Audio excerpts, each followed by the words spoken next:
ખજાનની અંદર બોટિંગ કરી છે। આ પાણી ચોખ્ખું છે, મજા આવે અત્યારમાં ઉડાડવાની। પાણી ઉડાડે છે, અક્ષર બોટિંગ હાકે છે। આ બાજુ યશભાઈ હાકે છે। યશભાઈ સામે આખી પ્લેસ છે, થિયેટર ને એવું બધું ગાર્ડન છે આખું। આ બાજુ પણ એ રીતનું ગાર્ડન ને બધું, અને સરસ મજાની બોટ સવારી કરી છે। અમે બે પાછળ બેઠા ઉડાડતા બોટિંગ કરતા પાછળ ગ્રીનરી છે, આગળ પણ એવું દ્રશ્ય છે બધું।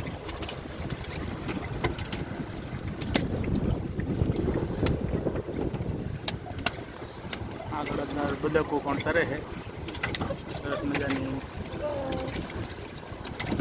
વાતાવરણ પણ સારું છે। કેમ બાકી મજા આવે છે ને?